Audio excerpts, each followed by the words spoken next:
Romanos capítulos 10 al 12. Nosotros no formamos más que un solo cuerpo en Cristo. Los unos somos miembros para los otros. Este es uno de mis versículos favoritos en la Biblia porque para mí muestra la necesidad de todos y cada uno de nosotros. O sea, qué bonito es que estemos unidos para así, pues por ejemplo, ser más fuertes o llevar a cabo varias tareas que si no estamos unidos no se puede llevar a cabo, ya que imaginaos en un cuerpo, si uno es el brazo derecho y uno es la pierna izquierda, pues si no tenemos un brazo o una pierna o cualquier extremidad, es mucho más difícil y cuesta mucho más llevar a cabo una tarea. Por eso es que todos somos imprescindibles. Tú eres imprescindible, tú eres especial, te lo está diciendo aquí. O sea, tú haces falta, tú eres necesario. Tú, con esa unicidad que tienes, aportas una serie de dones que Dios te ha otorgado. Y por eso es tan bonito, porque a cada uno se nos han dado unos dones diferentes y pues todos unidos con todos los dones independientes que tenemos cada uno, si los juntamos, pues se crea o sea, es que no sé ni explicarlo, pero es precioso porque se crea esa unidad y que uno aporta al otro y de que el otro aporta a ese uno y a todos los demás. Y esto es precioso. Entonces, estos capítulos, el capítulo 10, empieza con Pablo, con ese anhelo de que todos se salven. O sea, es algo general de Pablo, que es lo que él quiere, que todos se salven. Y esto, como le importa, lo pide en oración. Nos dice que el fin de la ley es Cristo, de modo que todo el que crea sea justificado. Además, una de las cosas que Pablo descubre es un presentimiento del mensaje cristiano propuesto por los apóstoles a la fe del corazón y de la ley del amor. Y uno de los capítulos claves diría que es el siguiente, y es que si confiesas con tu boca que Jesús es el Señor y crees con tu corazón que Dios le resucitó, serás salvado. Es decir, si esto lo haces de forma sincera, serás salvado. Con el corazón se cree para conseguir la justicia y con la boca se confiesa para conseguir la salvación. Todo el que crea en él no será confundido.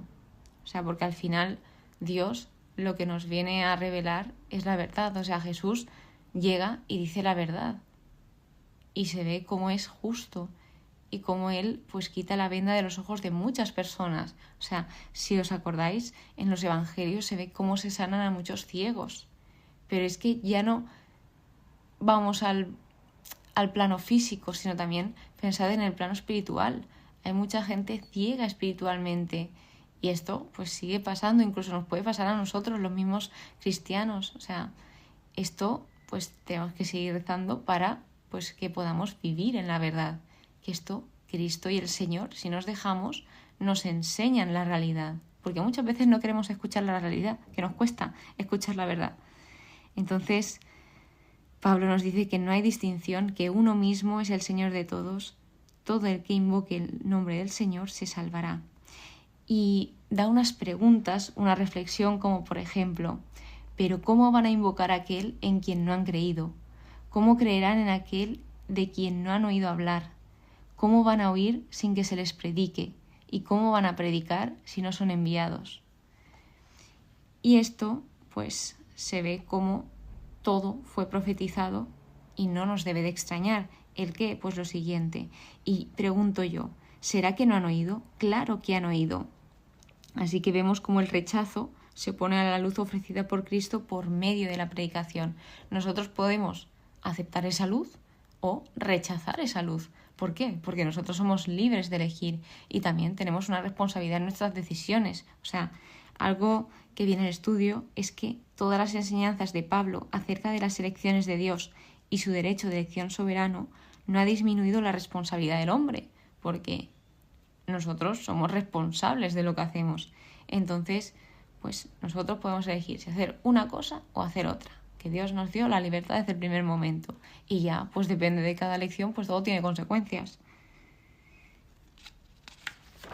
El capítulo 11 nos habla sobre pues este tema de que los israelitas podían pensar que Dios había rechazado a su pueblo, que Dios los había abandonado. Sin embargo, Pablo les aclara que no. Dios no ha rechazado a su pueblo, que este pueblo será salvado. Y pues nos deja claro que siempre está el remanente, ese resto del que se habla, y siempre ese resto es aquel que se ha mantenido fiel. Porque sí, pues puede ser que muchos se dispersen, pero siempre ha habido un grupo pequeñito que se mantenía fiel.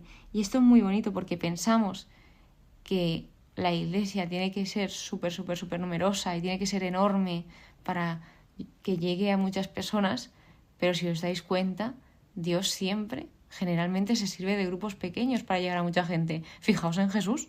Jesús y los 12 apóstoles eran 12. O sea, pensad en 12 personas y fijaos hasta dónde ha llegado el Evangelio. Así que lo que nos dice es que el tropiezo de Israel ha traído la salvación a los gentiles. El tropiezo se refiere a la incredulidad. Y esto fue un paso en falso permitido para la conversión de los gentiles. Esto sirvió, como comentábamos en el anterior capítulo, Dios todo lo usa para bien. Así que dice, lo llevo a cabo, este ministerio de apóstol de los gentiles, con la esperanza de despertar celos en los de mi raza y salvar a alguno de ellos. Luego habla de un olivo original y un olivo silvestre, que el olivo original es Israel y el olivo silvestre son los gentiles. Entonces dice que las ramas del olivo original son desgajadas y que las ramas del olivo silvestre son injertadas en esa raíz del olivo original. Entonces les dice, cuidado, o sea, sí que es verdad esto, que algunas ramas han sido desgajadas del original y del silvestre han sido injertadas, sin embargo, no te engrías, o sea, no te vengas arriba, no vayas de chulo, porque sabete que no eres tú quien sostiene la raíz, es ella quien te sostiene a ti. Y aclara que han sido desgajados por la incredulidad y que ellos se mantenían en el olivo original, los injertados, por la fe. O sea, esto es general. Entonces, si ellos se volvían de la incredulidad a la fe, serían reinjertados, porque Dios es poderoso para reinjertarlos de nuevo. O sea, si se obstinan en la incredulidad, serían reinjertados. Dice, ten presente que Dios es bueno, pero también severo, que severo es exacto, rígido. Luego habla de la conversión de Israel. Dice, para que no presumáis de sabios, el endurecimiento parcial que ha padecido Israel durará hasta que entren todos los gentiles. Los dones y la vocación y el llamamiento de Dios son irrevocables, es decir, que son definitivos. Dios encerró a todos los hombres en la rebeldía para tener misericordia con todos ellos. Es decir, vemos cómo Dios todo lo usa para bien. O sea, aquello que incluso parece malo, Él lo convierte, lo transforma en algo bueno.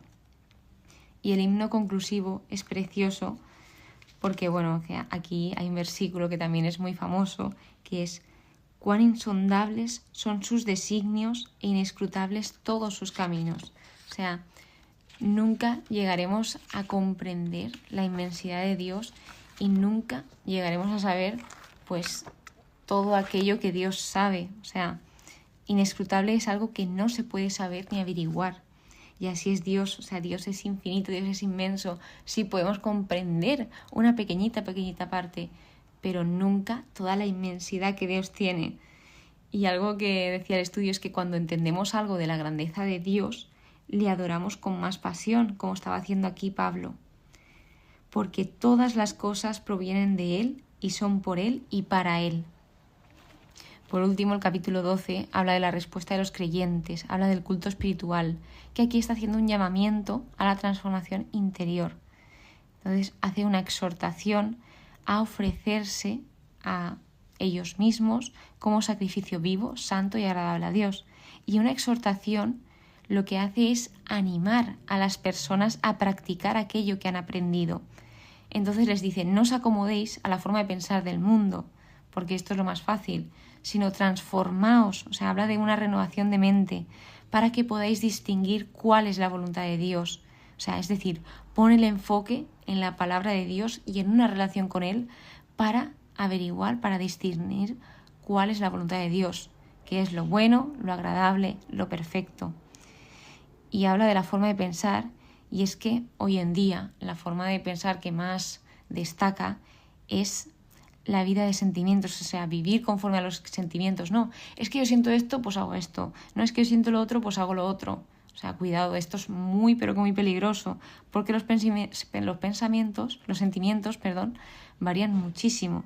Entonces, esta vida de sentimientos nunca conocerá el poder transformador de Dios, porque ignora la renovación de mente. Continúa con la humildad y caridad en la comunidad. Y les dice, tened una sobre autoestima según la medida de la fe que Dios ha otorgado a cada cual. O sea, lo que nos está diciendo aquí es que veamos realmente lo que somos, o sea, ver la verdad en nosotros mismos. Esto no quiere decir que no nos queramos, te está diciendo, quiérete, pero en la realidad de lo que eres, ¿sabes? O sea, te tienes que amar porque eres amado, o sea, Dios te está diciendo en todo momento que te quiere, que te ama, te lo está demostrando continuamente. Y aquí te dice, te tienes que querer, pero tampoco llegues al egocentrismo, sino quiérete bien. Nosotros no formamos más que un solo cuerpo en Cristo. Los unos somos miembros para los otros. O sea, un solo cuerpo es la Iglesia y el punto que tenemos en común es Cristo. Pero tenemos dones diferentes según la gracia que Dios nos ha concedido. O sea, estos dones Dios elige darlos. Luego nos habla de la caridad, de que nuestra caridad, que nuestro amor tiene que ser sincero, adheríos al bien, amaos, sed diligentes, servid al Señor con espíritu fervoroso, alegraos de la esperanza que compartís, no cejéis ante las tribulaciones y sed perseverantes en la oración, compartid las necesidades de los santos y practicad la hospitalidad, que aquí en el estudio me llamó la atención porque practicad la hospitalidad, en su traducción original, practicad se refiere más o menos a perseguir y hospitalidad se traduce como amor por los extraños, o sea, perseguir ese amor por los extraños, o sea, aquí se ve ese amor en acción, o sea, se nos hace un llamado a amar a los demás, no solo a sentir, sino a amarlos, porque amar a alguien es verdad que pues implica sentimiento, pero sobre todo lo que implica es voluntad, yo elijo quererte a ti. Por último, me apasiona, y yo hubiese puesto esto también de título, pero es que lo de que todos somos un solo cuerpo en Cristo, a mí me encanta y me fascina, pero esto también. Pero como esto ya lo había puesto muchas veces y os lo había comentado mucho, os lo voy a decir. Caridad con todos los hombres, aunque sean enemigos. Se nos llama a bendecir, a alegraros, a llorar con los que lloran, a ser humildes, a hacer el bien a todos, a estar en paz con todos y que a pesar de que nos hagan daño y que se tenga que establecer justicia, que le dejemos esa justicia a Dios, que no nos carguemos nosotros con peso innecesario. O sea, sí que es verdad que nosotros también estamos llamados a hacer la justicia y a ser justos. Sin embargo, hay cosas que ya intentamos abarcar también nosotros, pero le pertenecen a Dios. Entonces, dejad la justicia a Dios. O sea, ¿quién mejor que Dios para que haga justicia? Y bueno, pues vemos cómo con esto se destaca el perdón, la no violencia. Por último, dice, no te dejes vencer por el mal, antes bien, vence al mal con el bien. ¿Por qué? Porque esto hace la diferencia. Esto es lo que nos diferencia. Si nosotros respondemos al mal con bien, esto impacta a los demás, porque no es lo normal, esto humanamente no es lógico. O sea, ¿cómo vas a hacer el bien a alguien que te ha hecho mal? ¿Cómo vas a hacer el bien o cómo vas a amar a alguien que te ha hecho daño? Es impensable. Sin embargo, esto es a lo que estamos llamados, a amar a los demás independientemente de quiénes sean. Y para finalizar, me gustaría recordarte lo especial que eres, lo único que eres, todos los dones que Dios te ha dado, o sea, que son infinitos y que tú siempre vas a aportar algo, porque pues tal vez seas ese brazo derecho o esa pierna derecha o la izquierda, o seas los ojos, los oídos, o sea, siempre vas a aportar algo al mundo. muchísimas gracias por estar aquí, muchísimas gracias por escucharme. Espero que pases muy pero que muy buen día y que Dios te bendiga.